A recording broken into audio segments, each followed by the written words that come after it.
good afternoon, and very good afternoon. Welcome to the show. Welcome to VUEGRAPHY. Alright, so today we are going to talk about dynamic range. Dynamic range of the camera. Well, that's a boring topic actually. You heard a lot about camera dynamic range, 14 stop of dynamic range, 15 stop of dynamic range, and blah blah blah blah.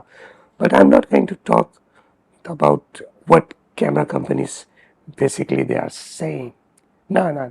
That's not we are going to talk.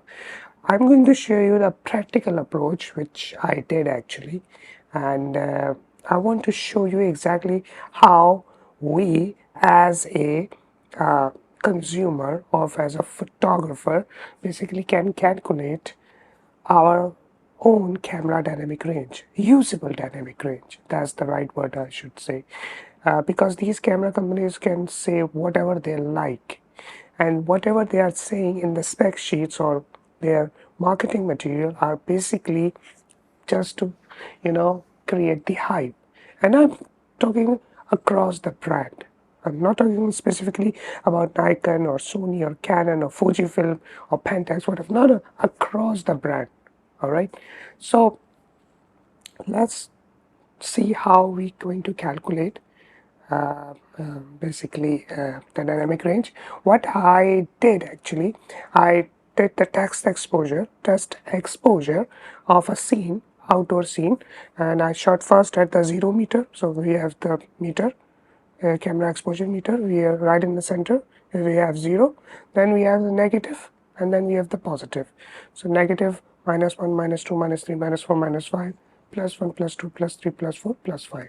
That's the way it is.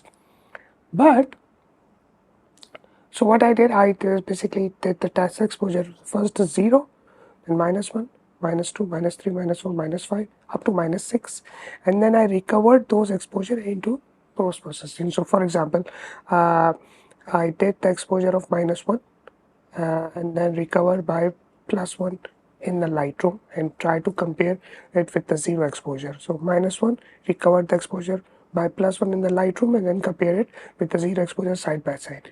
Same I did for -2, -3, -4 up to -5. I wasn't able to do in -6 exposure recover because in the Lightroom you can maximum go up to +5. So the same I did for the overexposed images. Like I did overexposed image by 1 stop, try to recover its exposure in the Lightroom by dialing -1. So +2, then dialing by -2. Then I shot +3, then I dialed the exposure by -3 in the Lightroom. So on up to +5 exposure. So I want to show you all these side by side, and then you can see how it, this small experiment went. It's totally practical approach, and you can do in your home, and you can calculate your camera dynamic range. So let me show you exactly what I did into the screen. All right. So this is a kind of a non-scientific dynamic range test that I'm trying to do. I have this Z5 with me, and all I did, I took the multiple shots, around 14 shots, from normal exposure to 6 stops overexposed, then normal exposure, then 6 stop underexposed. And now what I'm going to do, I'm trying to recover it in Lightroom and see how much usable dynamic range from Z5, which is modern day mirrorless camera, can give me. Typically speaking, all these camera companies basically tell us that we are having almost 15 stop of dynamic range, but how much practically we are going to have, this is what I'm going to find out today. So this is a shot that I took at 800 ISO 5.6 1/25th of a second as a normal exposure. Okay, and nothing much going on. What I did next, this is 1 stop overexpose. You can see from over here the histogram. So this is the normal exposure. So the spike, maximum spike, the midtones are almost right in the center. So this is 1 stop overexposed. Now I'm trying to recover by -1 stop. Is it getting there? Yeah, something like that. 1/3 of a stop, but let's go original. You know what? Let's be more precise. So reset. This is the normal exposure. Okay, as per histogram. Okay, and this is one stop overexposed. So I'm going to say -1. Okay, so now this is the one stop overexposed image is by -1, and I can see from the histogram. So this is the original image, 0 exposure. This is -1, which I compensated. This is +1, sorry, which I compensated by dialing -1 to get exactly the same exposure. Okay, now this is +2, so I have to dial -2 over here in order to get the same exposure, and I'm getting the same histogram over here. So this is the original, and this is +2, which I recovered. Okay, what I'm going to do, I will go up to image number 7 over here, and then I'm going to stop, and then we are going to compare how much the details we able to recover. Okay, so the next is +3, so I have to dial -3 in order to get the same exposure, and I can see that, yeah, I'm getting the nearly the same this histogram, and this is the original image, and this is +3, so I was able to recover a lot. Now this is +4, so I have to dial -4, and -4, sorry, -4. Okay, so this is -4, and I can see the histogram starts getting deteriorating. It's not exactly like original image. So this is the original image, and this is I able to recover -4. Oh, sorry, +4. Why I keep saying -1? I'm sorry. So this is +4. I'm able to recover, and I can see a little bit of sky has been washed out. The colors are getting pale. That's a white balance issue, but we are not considering this. We are only see the exposure. This one is +5 overexposed, so I have to dial -5 in order to get, and nothing is there. So the sky is gone, the ground, the sand is gone. The only thing I can see is this vegetation. So I'm not able to recover the sky and the ground. So this is the 0, and this is +5. But if you see the details into the tree, okay, let's start comparing +1, +2, +3, +4, +5. Okay, and but before I compare all these things, I have +1. There is one image +6, but I can only go to -5. I can't go to -6 in Lightroom. Let's try -6. I can't get. So at this is -5, the maximum I can go, and of course I'm there's nothing there. So this is +5. All right, and I'm going to compare now. This is +1, +2, +3, +4, +5. Up to here, I can compare the details with the original ones. So let's compare original with +1. And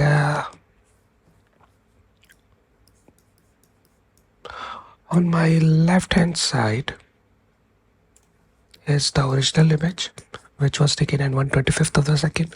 On my right hand side, it's 60, which is one stop overexposed. So I can see the overall image is usable. It's usable. Okay, I can still get that. Okay.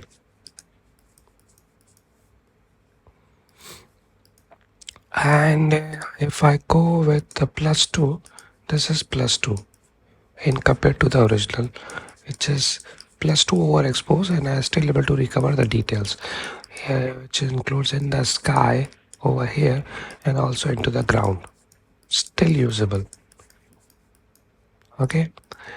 Then on my right hand side now it's +3, as you can see, is now 1/15th of the second, this shutter speed. So this is +3 exposure which I able to recover, and it's still usable.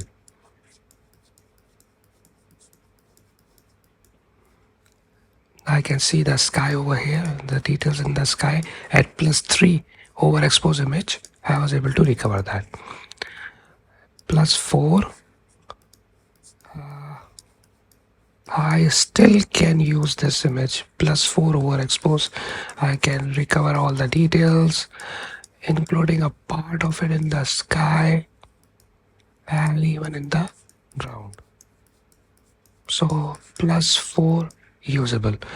Now +5, of course, a +5 is totally unusable, and until unless I just want to, capture the details only on this vegetation part. If I want to use it, maybe I use it, but for the rest of the area, sky, ground, nothing is usable. So yeah, I can say that from 0 to +4, that's 1 stop, 2 stop, 3, 4, 4 stop I can use. From 0 to +4 overexpose, 4 stop I can use for Z5. Alright, by the way, let's compare with +1 and +4. So on my right hand side that's +4, on my left hand side no, on my right hand side is +1, on my left hand side is +4. So they are both usable. Now on my left hand side that is +3, and my right hand side is +1 overexposed image, and both are equally usable. The colors are white balance, everything is there, nothing to be worried about. So the nutshell is, so far what we have seen, that from 0 exposure to +4 overexposed image we can use of this Z5. Now let's see what if we are trying to get the underexposed image. Okay, so this is the same 1/25th of the second over here. So this is normal exposure. Okay, and this is 1 stop underexposed. Wait, develop module. So this is the original 1/25th of the second over here, and this is 1 stop underexposed. So I have to dial +1. So this is original 0 and this is +1. Both are the same. So this is 0. You can see the histogram over here, and this is -1. I was able to recover. Same almost histogram. Let's check. Yes, 0 plus -1. 0 -1. 0 -1. Okay. Next image is -2 stop underexposed. You can see. So I have to dial +2. This is original and this is -2. Again 0 -2. 0 -2. I can still use this. I can see the noise. Of course the noise will be there because I'm trying to recover the exposure, and I can see the noise is in the shadow area, but still this image is usable even at -2. Okay, now this is -3. Okay, and 1000 shutter speed. You can see that because this was taken, the original exposure was taken at 1/25th of the second. The second was double the speed, which is 250 +2. The +3 exposure, this was -2. So -3 exposure was at 500 shutter speed, and -4 is at 1000 shutter speed. So -4 means that I have to dial +4 exposure value. Oh, my mistake. I should have dialed +3, not +4. Yeah, now it's right. See, I knew there was something missing because this is 0, this is -1, -2, -3. So in order to recover the -3 exposure, I have to dial +3. I dialed +4, so my mistake. So yeah, +3 is there and the same exposure is there. So this is the histogram of the 0 exposure, I mean 0 in the middle, and this was at -3, which I recovered in post-processing by dialing +3 exposure value. And of course the noise is there, but the image is still usable in my opinion. This is at -4, so I have to dial +4, boom, and now I start seeing kind of a white balance shift, but that's what not we are talking about. The image is still like at the edge of using, and the exposure is from -4 to +4. I can see this is the original histogram, and this is from -4 to 0 exposure. So image is still there. Now this is -5. The shutter speed over here is 4000, so that -3 was 1000 and -4 was like 2000. So 4000 shutter speed, that gives me -5 EV. So let's try to recover +5. Boom. Alright, now that is totally a kind of a unusable image. Well, if I compare it with +5, so I can say that this is +5 image, which I try to reduce the exposure to 0, and I cannot use it. I can use +4 barely, but not +5. This is -5, which I able to recover, and it's very much usable in compared to +5.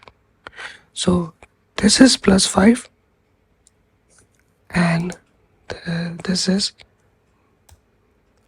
so on my left hand side is +5 exposure value, which I try to recover. On my right hand side is -5 exposure value, which I try to recover. So it means that if you are shooting underexpose in Z5, you can still use the image. It's still clean, you can clean it and get used to, but this one, overexpose, totally not. Yeah, the vegetation part is very clean in compared to this. Maybe you can use the sky and the ground from the -5 and use the vegetation from the +5 and combine them together in Photoshop. Maybe you can use this. That can be done. Yep, that can be done. So this is -5 exposure, and now let's start comparing with this is the original exposure and this is -1. So let's start compare. Okay, so 1-on-1, not much noise, very much usable, -1, easy peasy. And you can check from the shutter speed. This is 1/25th of the second, this is 250. So now this is 500, so 1/25th, 500. On my right hand side is -2 exposure value, which I recovered. On my left hand side is original exposure. Now you're probably thinking why it's bright, and because in comparison that's just lifting up the image. This is non-edited, that's why it's appear like this is edited. That's why you can see the little bit of difference, but the details is, you can see.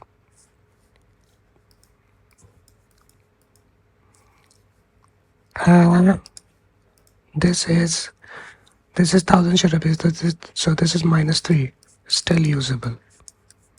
-3 exposure value. This is -4. -4 is start getting white balance shift. You see magenta and all this noise still there. This is -5. Surprisingly, -5 is still holding itself pretty darn good.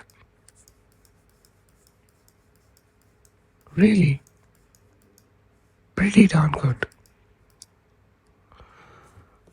Wait, I have to do one more thing.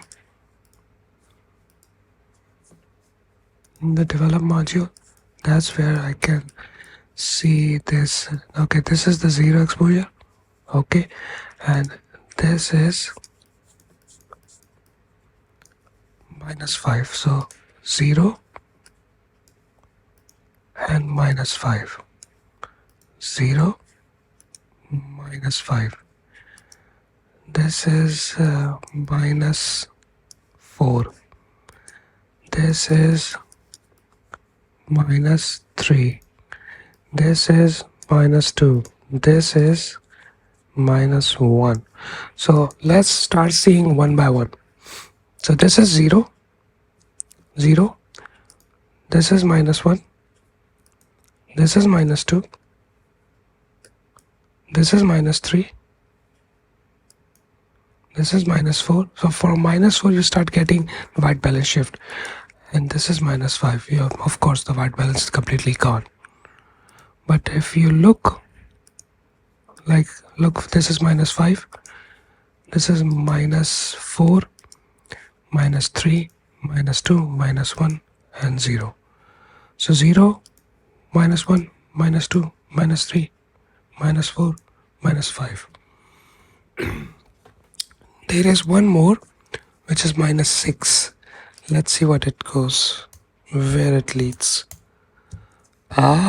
So of course I cannot go more over here.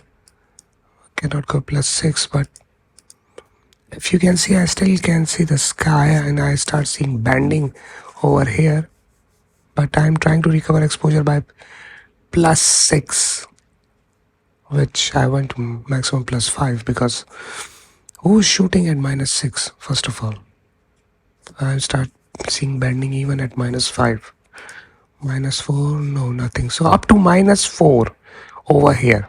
So let's calculate the dynamic range of Z5. So as I saw, this is 0, 0 to -1, -2, -3, -4, -4 up to usable, and from 0 to +1, +2, +3, +4ish. So +4 to -4.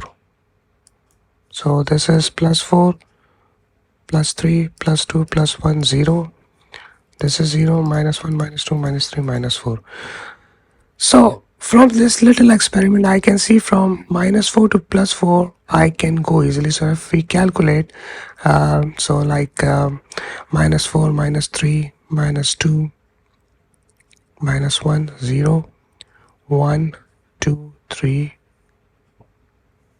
again, sorry, -4, -3, -2, -1, 0. So that's 1, 2, 3, 4. So let's count 1, 2, 3, 4, 5, 6, 7, 8, 9. So I can get almost 9 stop of usable dynamic range of Z5. I just use these things for counting. So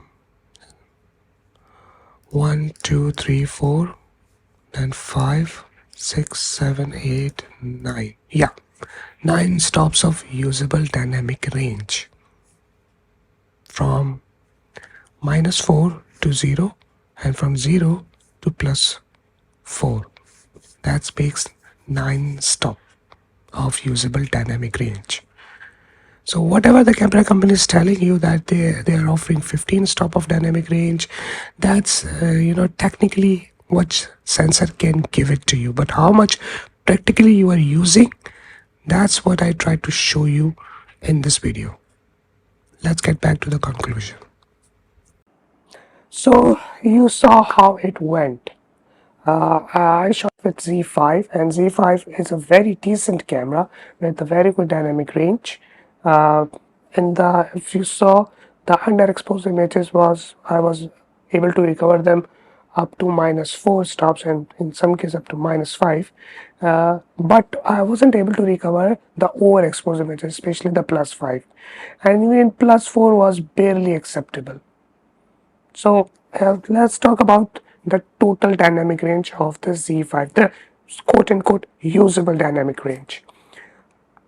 If I shot with 0, so -1, -2, that's 2 stop, -3, that's 3 stop, -4, that's 4 stop, up to -5, which I'm able to recover, but it depends you like that or not. For me, it was like 50-50, but still, up to -4, I can say that -4 underexposure shot I was able to recover. So from 0 to -4, that was 4 stops. So that's one end of the band. Now let's try to dig into +4, plus the overexposed side.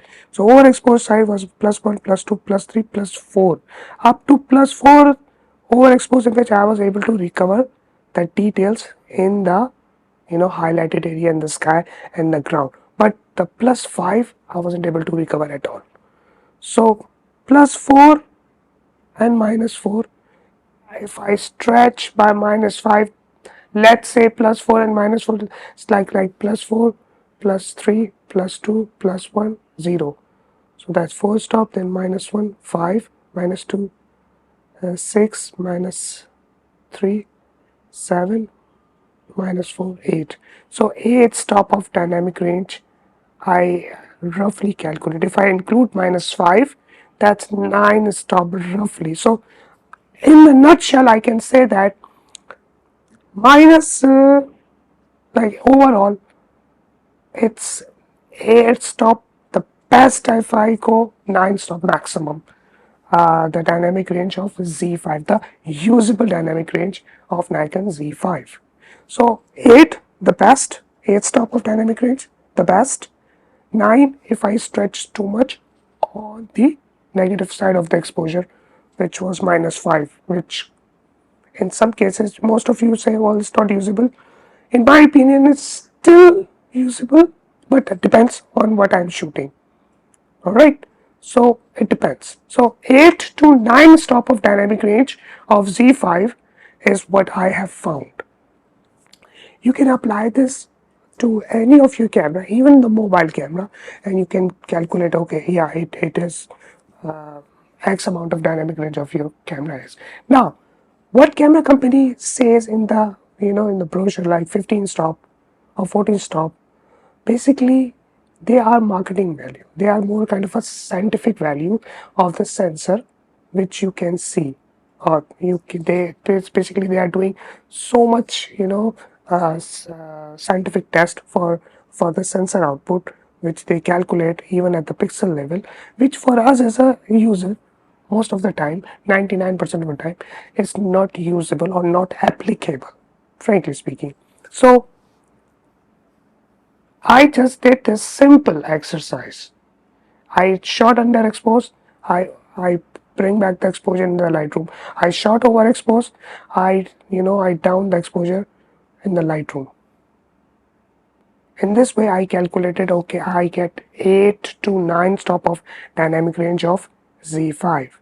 Now imagine if you have D850 or Z7 or R5 or A7R6 of 5 or 4. Imagine. So you can stretch these values too far, or same.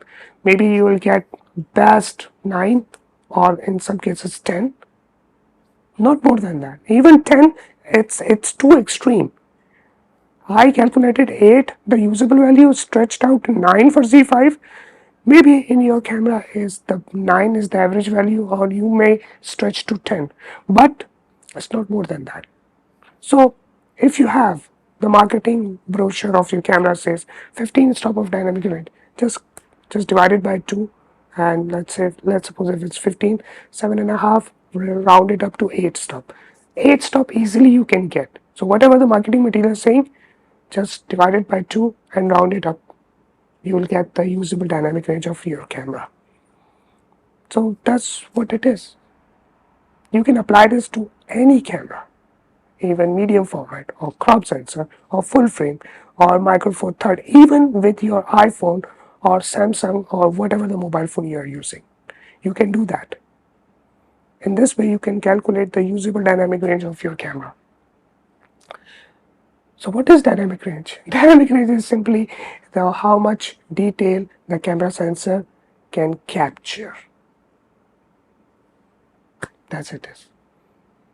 I hope you like this video, and I'll see you guys in future with some new content. Till then, take care. Bye.